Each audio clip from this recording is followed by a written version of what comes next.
میں جلد سے جلد اس جگہ سے دور بھاگ جانا چاہتا تھا۔ ابھی زیادہ رات نہیں گزری تھی، سڑک پر گاڑیوں کی عام طرف جاری تھی۔ جیب میں سے موبائل فون نکال کے میں نے رئیس سے رابطہ کیا۔ وہ چلانے لگا، ابے کہاں مر گیا تو؟ میں نے کہا جملہ درست کر لے، یہ پوچھ مر کے کہاں گیا تو؟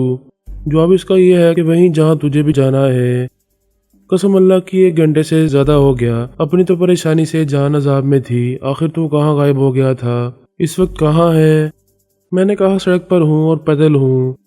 تو نے اپنا موبائل فون بھی بند کر رکھا تھا۔ میں نے تیرے اس خان اعظم سے بھی پوچھا تھا، وہ تو میرے پیچھے پڑ گئے کہ مجھ سے کیا پوچھتے ہو؟ تم بتاؤ مجھے کہ کہاں ہے ناصر عظیم؟ تم ہو اس کے دوست بچپن سے، اس کے رازدار اور مشیر ہو، ہم سے کیا تعلق اس کا؟ میں نے کہا خان اعظم نے کوئی غلط بات تو نہیں کی؟ دیکھ پیارے برا مت مان، یہ تیرا خان صاحب اپنی سمجھ میں نہیں آیا کبھی۔ خبتی پہلے بھی تھا، اب تو قسم اللہ کی پاگل ہو گیا ہے بالکل۔ میں نے کہا کہ اچھا اپنا شاہ عالم وہاں پہنچایا یا نہیں؟ قمر اور ڈاکٹر فروکی کی شادی میں تو چلانے لگا کہ میں نہیں جانتا کسی شاہ عالم کو اور نہ اس نام کے کسی شخص کو میں نے بلایا تھا۔ خبردار جو آئندہ فون کیا مجھے فضول باتوں کے لیے۔ میں نے کہا ان کو جتنا غصہ ہے اس سے زیادہ صدمہ ہے، مگر یار اس کا یہ مطلب بھی نہیں کہ آدمی سب کو کاٹ کھانے کے لیے دوڑے۔ اصل بات یہ ہے یار کہ سٹھیا گیا ہے وہ، ساری عمر پریڈ کرتے یا کراتے گزری۔ 70 سال کی عمر میں بھی کرنل صاحب ساری دنیا کو اپنی ریجیمنٹ سمجھتے ہیں۔ خیر میں نے پھر تیرے یار ڈاکٹر فروکی کو فون کیا تو دل کو تسلی ہوئی، اس وقت تو وہیں تھا۔ میں نے کہا رئیس تو کہاں سے بات کر رہا ہے؟ اپنے رئیس خانے میں ربڑی کھا رہا ہے کیا اکیلے اکیلے؟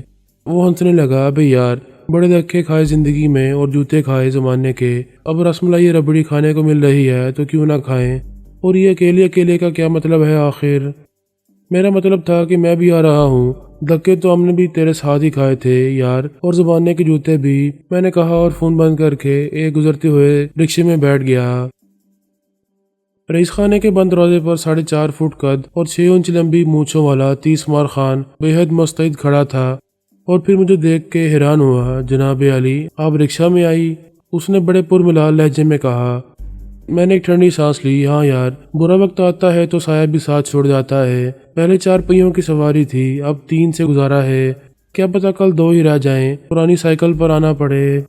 اس نے اپنے مخصوص لہجے میں مجھے تسلی دی۔ اللہ اپنا فضل کرتی۔ میں نے اس کے کندھے پر ہاتھ رکھا۔ یار کیا بات ہے، تم نے اونچی ایڑی والی زنانہ سینڈل پہن رکھی ہے کیا؟ وہ جھیم کر مسکرانے لگا۔ صاحب جی آپ مذاق کرتی؟ میں نے کہا نہیں، آخر تمہارا قد اچانک کیسے بڑھ گیا؟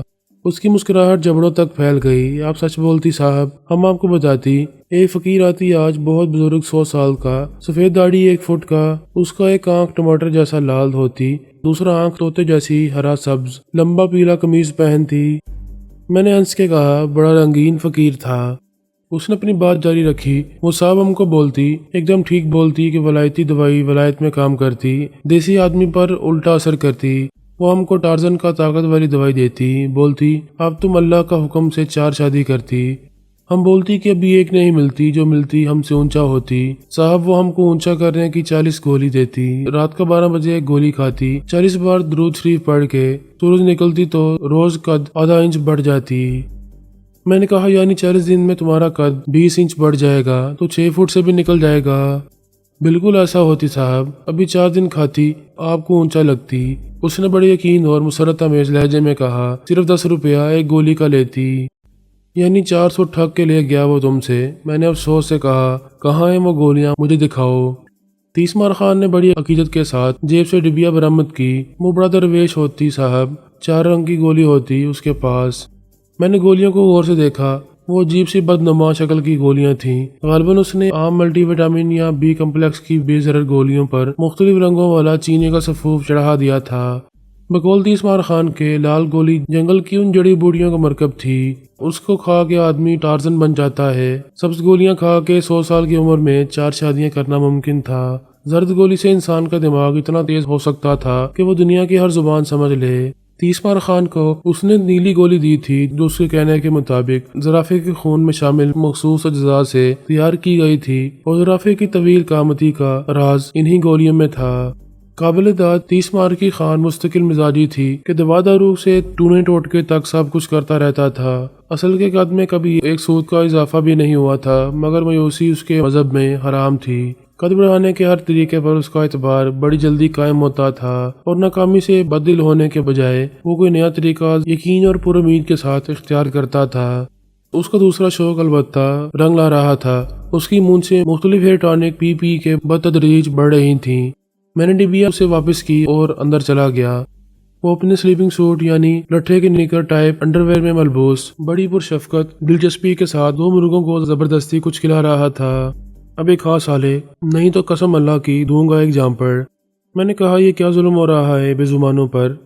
یار یہ ظلم ہے، دیکھ یہ کیا کھا رہے ہیں۔ انسان کے بچوں کو سوکھی روٹی نصیب نہیں، ان جیسے لاکھوں مرغے ڈڑبوں میں بند ہیں اور کھاتے ہیں کوڑے کرکٹ میں سے چن کر۔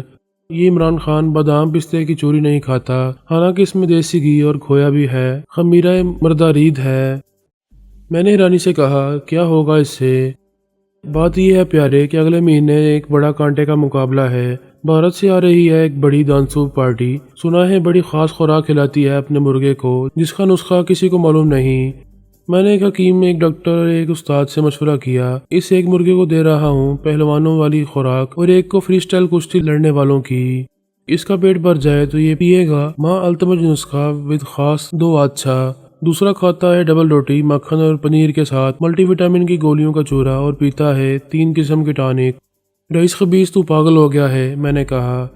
1 لاکھ کی شرط ہے پیارے، اور بات لاکھ کی نہیں ناک کی ہے۔ اپنا تو ہوگا عمران خان، قوم کی شان۔ بھارت سالے لا رہے ہیں اس بار کپل دیو کو مقابلے پر۔ گواسکر نام رکھنے پر راضی نہیں، کہتے ہیں وہ آؤٹ آف فارم ہے۔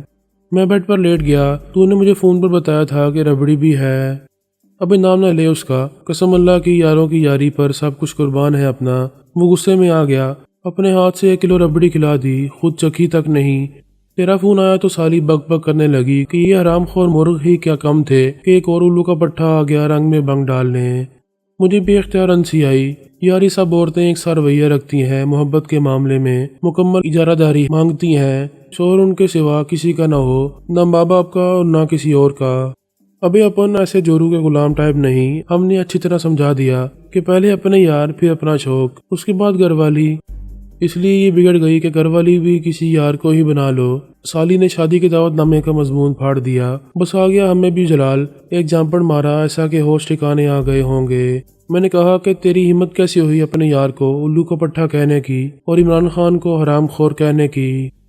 میں نے کہا خادم اور عثمان گرفتار ہو گئے۔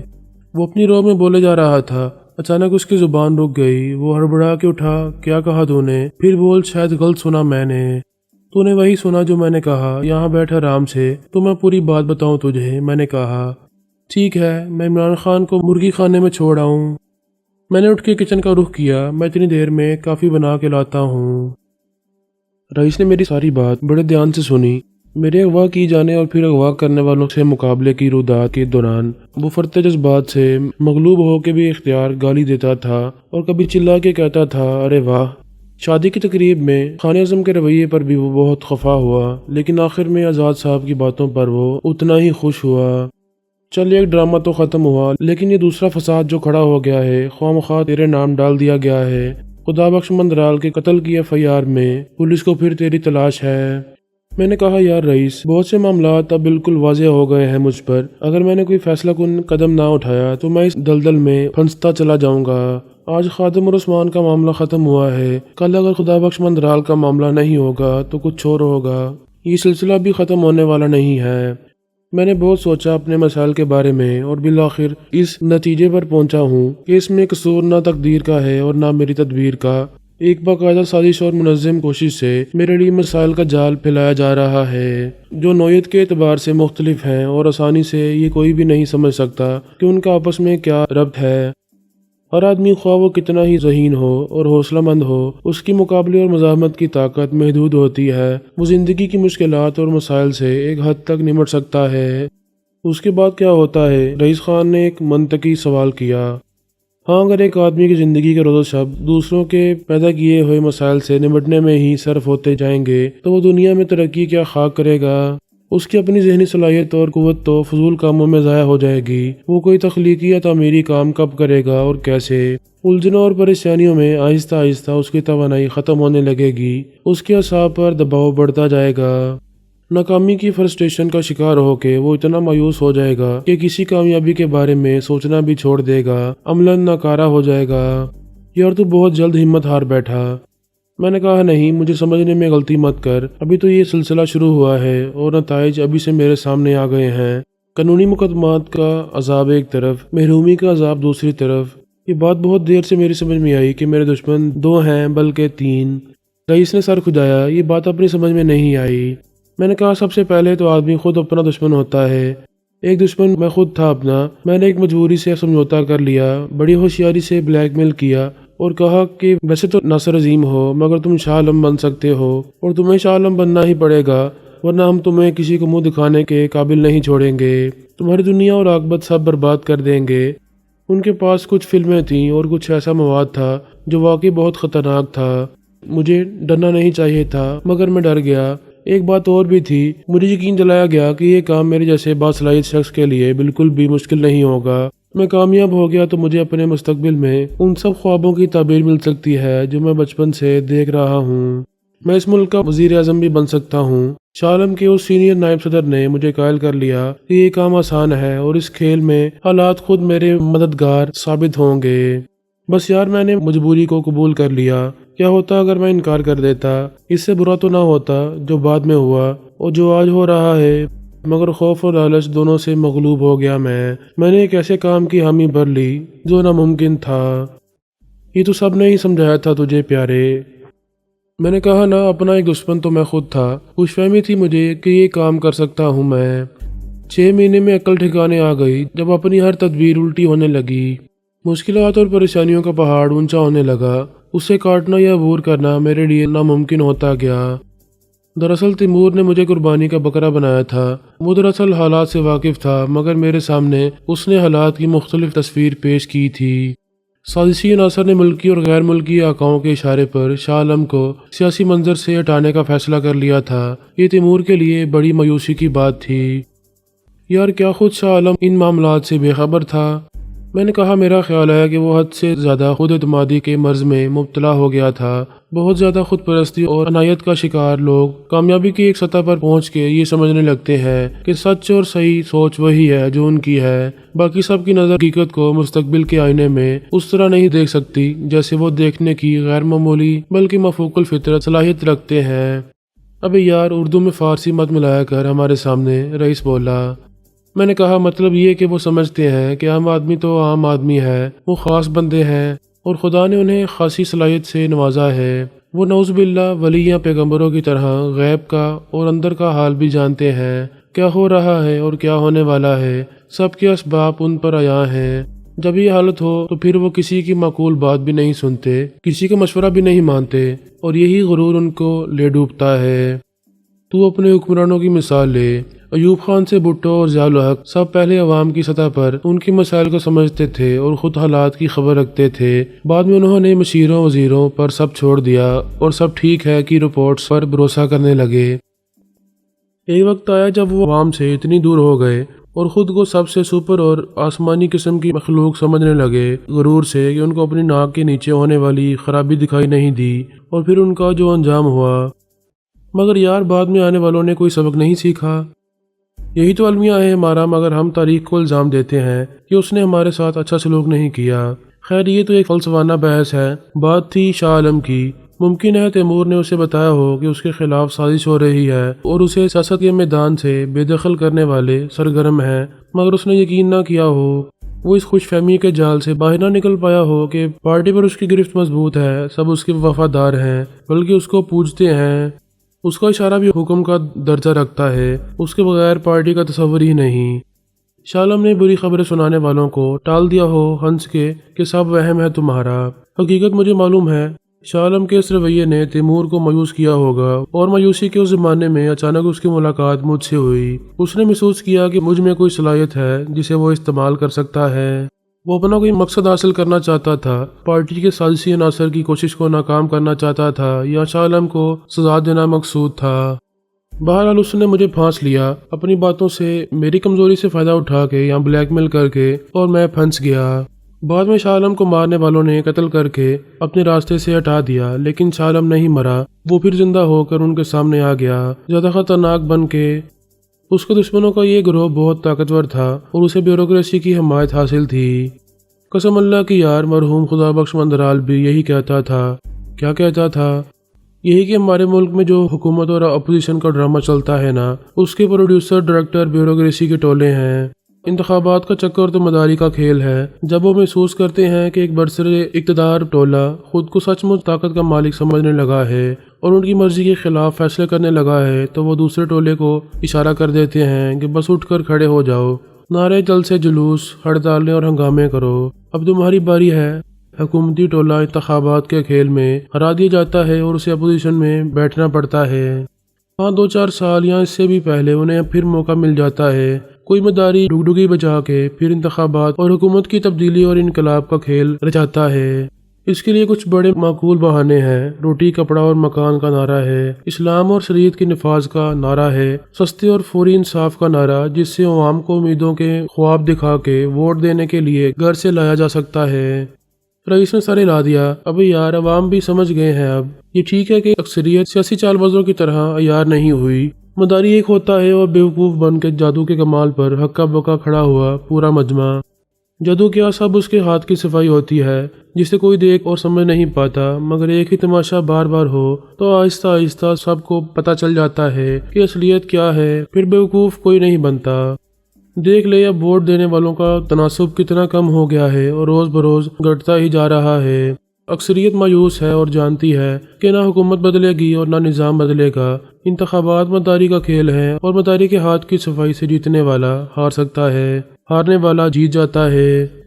میں نے کہا یار، بالکل صحیح تجزیہ کیا تو نے۔ انتخابات کے نتائج تو پہلے سے طے ہوتے ہیں۔ ماہرین کی ٹیم اعداد و شمار کے سارے گوشوارے مرتب کر لیتی ہے جو ٹی وی پر پیش کر دیے جاتے ہیں اور اخباروں کو جاری ہو جاتے ہیں۔ پھر دوسرے ماہرین کی ٹیم واہ واہ کا ڈول پیٹتی رہتی ہے کہ کیا آزادانہ، منصفانہ اور غیر جانبدار انتخابات تھے۔ یہ 3 لفظ گویا سکہ راج الوقت ہیں۔ اب ایک لفظ اور آ گیا ہے، شفاف نظام مصطفیٰ یا پھر نفاذ شریعت جیسی اصطلاح کا کوئی مطلب ہے؟ قرآن اور سنت کے ہوتے اسلام کے نفاذ کی کوئی ضرورت ہے؟ کتنے اسلامی ممالک ہیں، کہیں کسی حکومت کو یہ ضرورت محسوس ہوئی کہ وہ لوگوں کو مسلمان بنانے کے لیے اسلام نافذ کرے؟ اسلام تو 1400 سال پہلے نافذ ہو چکا ہے۔ پھر احتساب کا نعرہ ہے، صوبائی محتسب بیٹھے ہیں، وفاقی محتسب ہیں، آڈٹ اور اکاؤنٹ کے سینکڑوں محکمے ہیں، اسمبلی کی پبلک اکاؤنٹس کمیٹی ہے، اینٹی کرپشن کے ادارے ہیں۔ وہ سب آخر کس لیے ہیں مگر احتساب نہیں ہوتا؟ نیچے سے اوپر تک عدالتیں ہیں مگر انصاف نہیں ملتا، تو انصاف آپ کی دہلیز پر کا نعرہ مقبول ہو جاتا ہے۔ خیر یار، یہ دل جلانے والی باتیں ہیں، میں بھی جذبات کی رو میں بہہ گیا۔ بات ہو رہی تھی شاہ عالم کی۔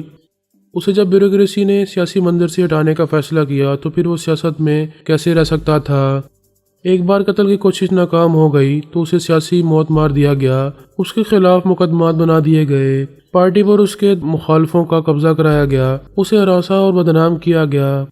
آج شاہ عالم اکیلا ہے، اس کا سیاسی کیریئر ختم ہو چکا ہے، اس کے ساتھ کوئی بھی نہیں ہے۔ آخر کوئی تو وجہ ہوگی اس کی۔